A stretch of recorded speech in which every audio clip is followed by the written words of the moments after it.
वैसे तो कहते हैं भगवान ने किसी को गरीब नहीं बनाया है।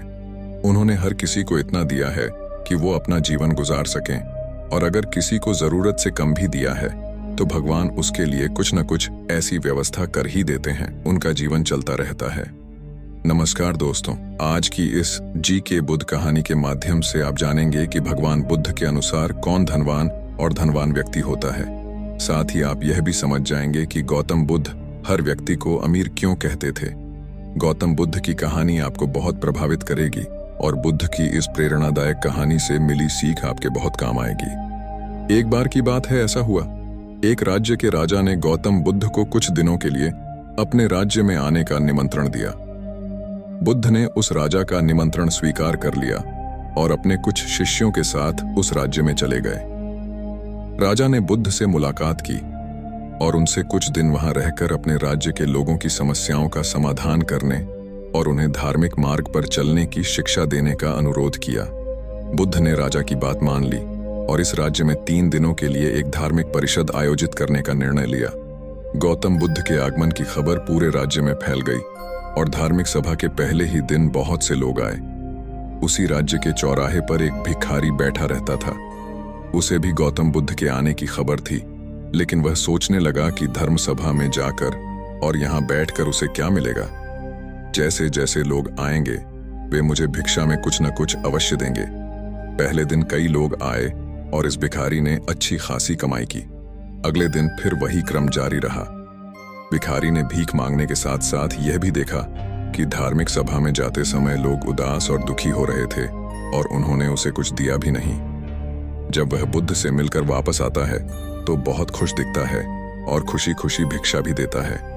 यही सोचते सोचते दूसरा दिन भी बीत गया। तीसरे दिन जब बहुत कम लोग आए तो भिखारी परेशान हो गया। उसने कमाई नहीं की। उसने सोचा कि बुद्ध तो सबकी समस्याओं का समाधान दे रहे हैं, तो क्यों ना मैं भी उनके पास जाऊं और अपनी गरीबी दूर करने का उपाय पूछूं। ऐसा सोचकर वह भी धर्म सभा में गया, लेकिन वहां लंबी कतार थी। बड़ी मुश्किल से उनकी बारी आई। बुद्ध के पास पहुंचकर उसने प्रणाम किया और कहा, प्रभु, इस गांव में सभी लोग सुखी हैं और सभी लोग धनवान तथा सुख सुविधा संपन्न हैं, फिर मैं गरीब क्यों हूं? तुम गरीब हो क्योंकि तुम हमेशा दूसरों से मांगते रहते हो, लेकिन कभी किसी को कुछ नहीं देते हो। भगवान बुद्ध ने उस भिखारी को देखा। आपको लगता है कि लोग तुम्हें भीख में बहुत सारा धन देंगे, लेकिन आप किसी को बदले में कुछ भी नहीं देना चाहेंगे। ये सुनकर भिखारी बड़े आश्चर्य से बोला, हे प्रभु, क्या मैं लोगों को कुछ दूंगा? मैं भीख मांगकर ही गुजारा करता हूं। मेरे पास देने को आखिर है क्या?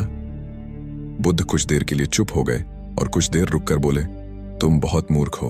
भगवान ने तुम्हें और हम सभी को किसी को देने या दूसरों के साथ बांटने के लिए बहुत कुछ दिया है। आपने एक मुस्कान दी है जिसे आप दूसरों के साथ साझा कर सकते हैं और उन्हें आशा और उम्मीद दे सकते हैं। तुम्हें आवाज दी गई है जिससे तुम मीठे बोल बोलकर लोगों की प्रशंसा कर सकते हो। तुम्हें 2 हाथ दिए गए हैं जिससे तुम दूसरों की मदद कर सकते हो। तुम्हें एक स्वस्थ शरीर दिया है जिससे तुम भीख मांगने के बजाय कड़ी मेहनत कर सकते हो। जिस व्यक्ति को भगवान ने बिना किसी कमी के ये चीजें दी हैं, वह कभी गरीब नहीं हो सकता। आप सिर्फ अपनी सोच के कारण गरीब हैं। जैसे ही आप इस सोच से बाहर निकलेंगे, आप खुद को दूसरों की तरह अमीर समझने लगेंगे और आपकी जिंदगी भी बेहतर हो जाएगी। दूसरों की खुशी देखकर अपनी तुलना दूसरों से न करें। भगवान ने सभी को अमीर बनाया है, बस जरूरत है तो अपनी सोच सुधारने की। भगवान बुद्ध की बातें सुनकर मनुष्य को अपने जीवन का मूल्य समझ में आया और वह उनके द्वारा दी गई शिक्षाओं के अनुसार अपना जीवन जीने लगा। जब हम सभी अपनी तुलना दूसरों से करते हैं या दूसरों को खुश देखते हैं तो हमें लगता है कि हमारी जिंदगी खराब है और बाकी सब मजे कर रहे हैं। हम अपने जीवन में कभी भी अच्छी चीजों पर ध्यान केंद्रित नहीं करते हैं।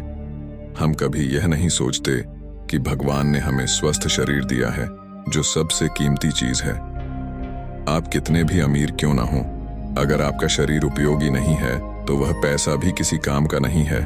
और वहीं अगर आप गरीब हैं लेकिन आपका शरीर बिल्कुल स्वस्थ है तो आप अपने आप में एक अमीर व्यक्ति हैं। कोरोना काल में हम सभी ने देखा है कि पैसे से ज्यादा जरूरी स्वस्थ शरीर है।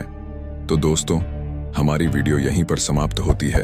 अगर आपको यह वीडियो पसंद आए तो वीडियो को लाइक कर चैनल को सब्सक्राइब करना ना भूलें। धन्यवाद।